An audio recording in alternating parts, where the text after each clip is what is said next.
Welcome to the Gen Gap, a podcast that explores how senior leaders navigate one of the most complex transitions in the asset management industry as it relates to leadership and culture in a time of generational change.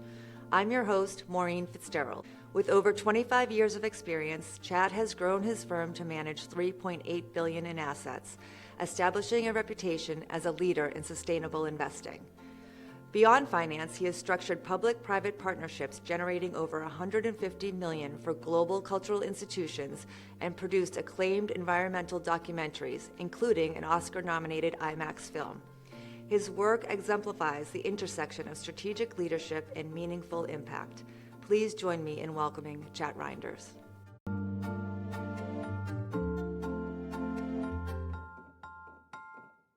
Chad, so happy that you could join me today. Maureen, so great to be here today. Thanks for having me. I'd love to start and kind of get your perspective on how you joined the industry and what led you to start your company in 2005.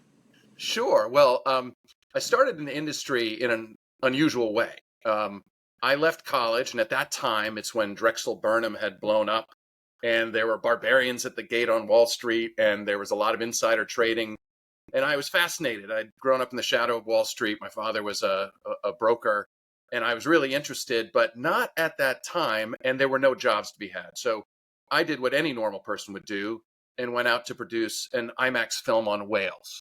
And so that's, of course, how you start, a multi-billion-dollar wealth management firm. But it was a fantastic way to start in all reality because I had to go out there. I had to raise a great deal of money to do this film. I had to build it and put it together. And so I went and met a MacArthur fellow who discovered that humpback whales sing songs. I was traveling all around, but it took me 4 years. And during that time, I had to, get a roof over my head. So I taught second grade, and I'd go and I'd be helping kids paint dinosaurs in the morning. And then in the afternoon, I would have been in my suit. In the morning, I'd go to IBM and pitch them on an IMAX movie with purple paint on my suit.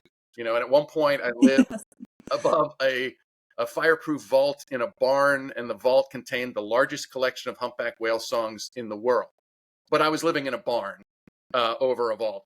So it was a fantastic adventure where I learned about the value of if you can structure something well. This IMAX film, I structured it so that different people could invest and could find their way to an educational project that would reach 20 million people, including 2 million kids in classrooms. It was a profitable film that ended up making money for investors, but also 80% of the money went back to cultural centers. So it was my first taste of how you can direct capital responsibly and create these kind of models that allow for real impact. And that was the kernel of motivation that made me excited about the wealth management industry, and in particular about directing capital well for clients and directing capital with purpose. And so that's Patrick McVeigh, and I founded Reynders McVeigh on those terms. He was out, running food co-ops and doing similar stuff in his own world, and we came together and founded Reynders. Wow, that's a great story. Yeah. And so, over the years, how has your perspective on leadership evolved, especially if you consider multi-generational workforce? Yeah, well, it was interesting. When you start your own firm, you have this entrepreneurial view that you're just going to lead the way. You strap things on your back and you go. And you lead mostly by example. And you're paying attention to kind of what's in front of you. And you learn pretty quickly that you need teammates. And Patrick and I started together, which was really helpful. But you learn that you need teammates and other people that can complement the talents that you have. And that's the first grown-up thing that happens in leadership is you actually realize that other people might have better skills than you have in my case, in many areas. And you want to draw them in, and you want to learn how to work with them. And that was really cool. We built a generation underneath us in kind of the first decade of our work. And we were so proud that we were able to sort of draw very interesting people in who thought differently than we did, because that challenge is so valuable. So there were a ton of lessons in that first generation, and I could go on, but I wanted to go to the next generation and say that was really profound to us when we had to amplify management through these other people, and they were going to be managing other people. So we had to be teachers about management. We had to be teachers about what the design of the whole firm was for a much larger set of people. And we had people that had different baseline assumptions about the job world, about society, about, what is a good impact versus a bad impact. And so we were learners again from this younger generation because that's the future of our firm. So it was a fascinating, as we've grown, as each generation comes in, we're starting to realize that we're the learners in the end. We learn from these generations. As we're teaching them, we learn from them how we want to design our future. And it was really valuable for us as we, a bunch of firms faced a lot of challenges over the last 5 years. And it was really helpful for us to have that learning hat on with that next generation, because what we wanted to do was learn how to have them be citizens in our firm and feel that we witnessed them well and understood them, and that they had a voice in terms of what we were trying to consider at the firm.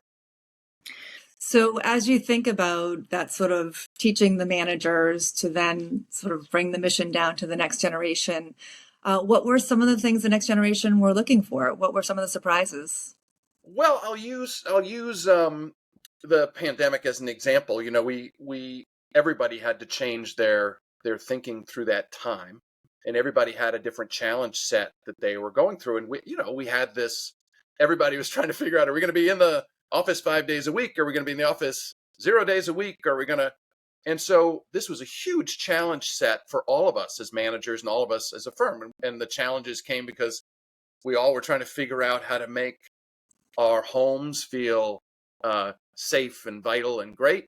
We were also trying to keep a foothold in the professional world and moving that forward.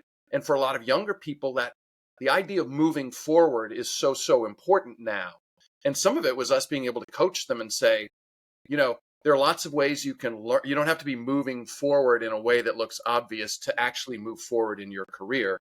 And so we were able to open up, but we had a big conversation about how many days a week would people want to come in. And what we learned a little bit as we sort of figured it out was that the younger generation really valued the flexibility of being able to go home, be home, work from home.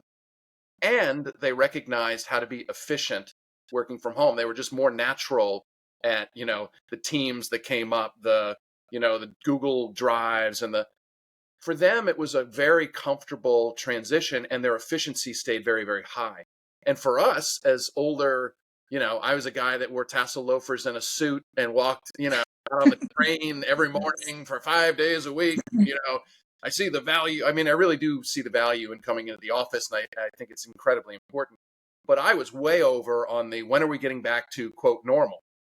And what we learned is that we actually had people really valued, right? They both valued coming into the office for a period of time, but they valued that flexibility, and they honored the firm by having us almost get to the point of saying, you really ought to shut down your stuff at 8 p.m. You ought to, and we try to help them manage their time because they were erring on the side of showing all their work and showing that they were on call all the time. So without that kind of voice in the decision making we were coming up with, we have a great balance now. And I think I always tell this story. It's funny when we were talking about this in our meetings. When the pandemic first came out, we were trying to take care of everybody, and we were really sensitive about everything. But when people were trying to get back to the office, it was kind of that binary thing. It was either you're remote or you're 5 days a week. But we came up with this strategy that we're going to be 2 or 3 days a week. But I remember in our meetings, somebody said, well, everyone wants to get organized on a Monday, to get ready for their week. And then so they should come in, we'll do Tuesday. And a lot of people I know in a lot of other offices were like, oh yeah, that makes sense. We're going to move. We'll do Tuesday, Wednesday, Thursday. But we realized that actually what we were saying was was sending the balance way too far over. And we said, actually a Monday is an important day.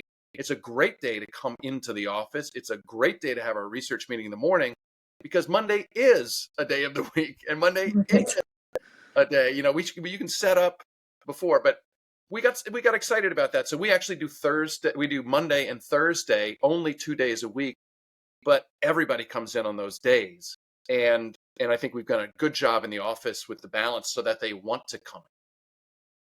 Sometimes that's the challenge is you can say people need to be in the office so many days, but is everybody coming in, or do you have some parts of your organization feeling like they're showing up, but maybe the more senior people aren't showing up and they're not getting the training or even the ability to kind of observe senior people in their roles?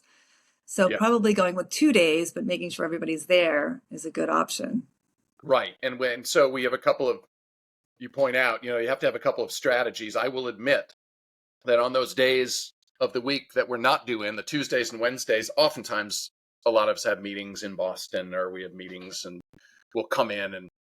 But I was kind of hoping that those meetings would turn into like, oh, these senior people are going to be in the office and people will come in. And we really didn't have that because we created a clear expectation that they didn't have to be in at that time. But I know I've talked to you about honeypots before, and Yes, the I love idea that. of a honeypot. But part of what we did in our office design was to create sort of dynamic spaces in the office. So it's a much more shared environment. So we're out in the open and people are way more cross pollination. People can hear other people, but it's not distracting. It's more that you're actually gathering information. And that's how we started the firm when we were a small firm. And Patrick and I were in the same room, he's on a call, I'm talking, but we're hearing everything. People are around the corner, yelling a question. And there's some value to that. We lost that a little bit when everyone went out into offices. And so we designed the firm so that we'd be in that open space. And what I was worried would be a den or has turned out to be a huge positive because it feels more like a community. Then we added a couple little things. We added a library, which has carols in it. And so if you're feeling that it's loud or you want a place to work, it's a beautiful library with like a nice couch to sit at, carols to work at, quiet space, easy. We put a very large cafe in there so we can have events in the cafe, but also people can sit at those tables, invite guests in and be at the firm and feel like they can host a little bit. And then we also have a town hall, we call it, which is where we have our largest meetings. It's a gathering space for the whole firm. It's not it sounds like it's some huge office. It's not. We just put these intentional spaces there. And those are the honeypots that have really drawn people. Some people go to the town hall because they're going to watch, a sporting event or watch a conference, and they all get together, and have popcorn and go to the cafe, and then they go to the town hall. Or people will host. We have many, many more people hosting nonprofits in our office and supporting other events in our office. So the honeypot thing is a good idea when you're thinking about design. We should be designing for kind of the world we're living in today, and it was really helpful to have gone through that process in the last few years. I mean, it speaks to the fact that culture is so important if you are looking for engagement. And so those are really interesting ideas to get people more engaged and talking to each other.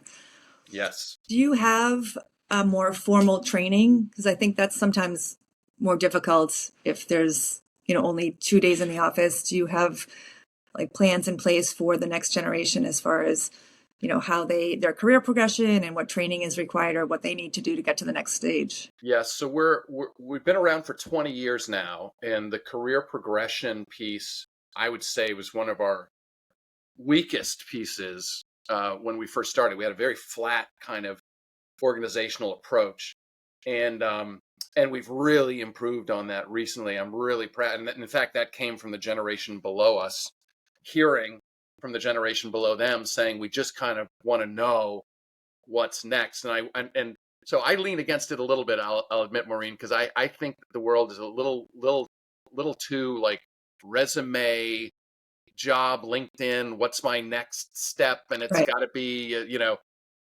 all the creativity has been taken out of careers, it seems. It seems everybody is just looking for the next incremental step and to get up it as fast as humanly possible. And so I try to offer some of that, saying like, let's not be too, described on how people move forward. But we really have helped people understand that if you start in client service, there are opportunities in research or in portfolio management or in other areas, and asking them where their interest is. Are you interested in being client facing? Do you prefer something else? And we've really done a nice job in our reviews every year trying to focus on next year goals, actual jobs to do goals, not next year I'd like I'd like a nicer car and a higher salary and a new title. No, Right. it's like, what are your actual goals, and and we direct them toward where their interests are, and then we encourage them that way. And training, for us, it's a lot more one-on-one. We do a lot of teams work with our wealth management. So you'll have a senior counselor, a portfolio manager, and a client service person. And sometimes those client service people can switch depending on their relationships. So we get a lot of team coaching through the client work that we're doing. And I think that's really helped us too. So, the tough trainings are when we have to do like the software trainings, and we have somebody coming in, and sometimes we'll do a Wednesday and say, hey, guess what? We're coming in on a Wednesday, or we'll have a big, there's so much more going on with social media now that we'll have sort of a film day where we're doing interviews with different people, and we want sort of many hands on deck. So sometimes we'll end up having to squeeze an extra day in here or there. But that's pretty rare. It's rarer than I thought it was going to be. I mean, I think you're doing a nice job. Some of my clients are facing a situation where it does feel very transactional, that people are doing the work to get the paycheck, and maybe the best opportunity is to go to another company. Can you talk a little bit about, in addition to the cultural things you've done, I think your mission probably is really important to your employees, and kind of is a big reason why they like to stay. Which I think it's worth talking about your turnover, which has been low. Yeah, we have very low turnover with employees. We did have a period where I can't remember what the dates are now. It's all a blur, going backward, but it's I think it was 5 years ago or 6 years or 4 years ago when a lot of New York firms, a lot of places were just paying huge money for anybody that had a reasonable amount of training. And so, that scared me a little bit. And we had somebody that was, offered 50% more than we were paying. And I said, you know what, you should take that opportunity. That's a pretty good deal. Even though she was amazing person. I figured I might get her.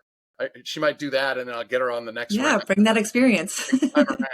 But no, I think the culture makes a huge difference. The part of our culture is that we do care about directing capital well. We have clients that are very long-term minded and who are committed to investing their dollars, trying to be sure that they're doing it sustainably. And that means sustained growth, but it also means, avoiding polluting where you can, avoiding, treating shareholders badly, putting money toward companies that are making a difference on the ground, whether it's, better drug efficacy or whether it's electrification creating, better outcomes, or automation. And there are a huge number of places to invest.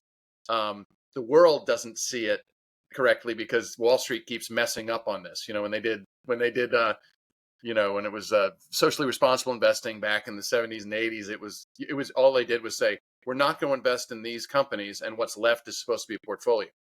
Well, that didn't work very well. And this whole ESG thing that happened, people don't understand E, S, and G are just data sets. It's just data sets. And people were trying to turn that into, we've used subjective factors in our internal research for years and years and years before ESG was even a term of art. But Wall Street took ESG and pretended that those things were actually research. But it takes a holistic research process like ours. It takes an understanding of what's material, and it takes a real commitment to looking for strong growth opportunities, so that the clients, we have very low turnover with our clients too, because we keep our promise. We compound returns over long periods of time, and we do it in companies that they're proud of. And when that happens, you make fewer mistakes as a client. When you know what you own and why you own it, you make fewer mistakes, and it allows you to be a long-term investor. So the young people in our firm buy into that incredibly. They are very focused on the idea that capital can be, directed to make a positive difference in the world. And for a lot of young people today, and for a lot of people in general today, they really care about it. And the fact that, over our, 20 years ago when Patrick started this, from that time to today, that our equity composite significantly outperforms the global index, our clients are happy, we're happy. But for younger people to see that that's actually possible, because they've kind of been taught it's not possible, Yeah. it makes a real difference. And so I'm proud of that. And I think that, and I love it when somebody comes to work and they're there to make a difference. They're not there Right. to just make a Yeah, paycheck. it's nice if you can feel like you have a purpose and you're doing something good. Yep. Right. So as you kind of look out over the next 5 years, I mean, it sounds like you've done a lot of great work in trying to engage all of your generations, but what still are the challenges, you would say? Kind of what are you working on now?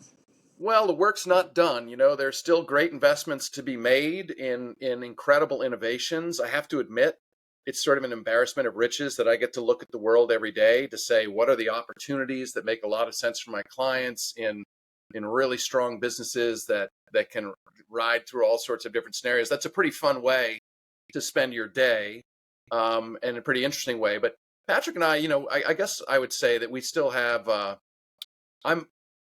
I don't think it's right that in the world we live in today, people don't understand that you can invest sustainably and have real success, financial success, and real success in making a difference. And I think that's such it's so sad, because it's just a matter of Wall Street having missed the mark, or tried to overscale things too quickly, didn't really have the skills or to do what they wanted to do, but it was so easy to market ESG that it kind of blew it up. And I just would love if we can continue the work we're doing, and we bring this, we've got a new ownership group that's just starting below us.